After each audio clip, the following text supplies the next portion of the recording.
अगले क्वेश्चन की हम बात करते हैं। हमारे क्वेश्चन नंबर ये रहेगा 9। If two vectors A vector and B vector are such that magnitude A vector दे रहा है हमें 2, बी की लेंथ दे रहा है 3, ए डॉट बी का आंसर दे रहा है 4। हमें बनाना है modulus A vector minus B vector. यहाँ पर इस प्रॉपर्टी को याद रखना, A vector minus B vector का होल स्क्वायर को हम क्या राइट करेंगे, 2 बार राइट करेंगे, A vector minus B vector dot A vector minus B vector.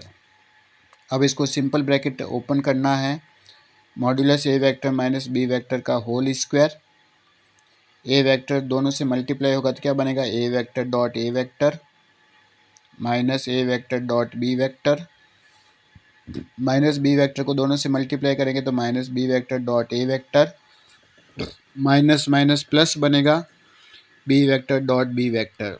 यहाँ पर जो माइनस है उसकी जगह प्लस आएगा, लास्ट में मैं राइट कर लूँगा। तो modulus A vector minus B vector का होल स्क्वायर क्या बनेगा, A vector dot A vector को लिखेंगे मॉड्यूलस ए वेक्टर का होल स्क्वायर। यहाँ माइनस का 2 ए वेक्टर डॉट बी वेक्टर बनेगा, यहाँ पर प्लस का बनेगा बी वेक्टर का होल स्क्वायर। तो ए वेक्टर माइनस बी वेक्टर का होल स्क्वायर, ए वेक्टर की लेंथ रखेंगे तो 2 का स्क्वायर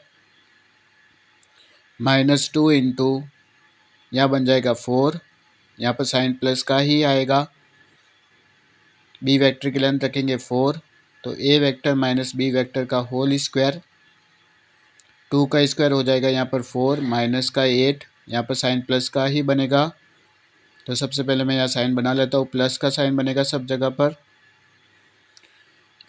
तो ये हो जाएगा 20 में से 8 लेस करेंगे तो 12, 20 में से 8 जाएगा तो 12, जब स्क्वायर हटेगा तो रूट बन जाएगा 12 के ऊपर। तो ए वेक्टर माइनस बी वेक्टर की लेंथ जो आई है वो क्या आई है, माइनस का 12। अगर आपको बोर्ड एग्जाम के सारे इंपॉर्टेंट क्वेश्चंस को देखना है तो चैनल को भी सब्सक्राइब करें।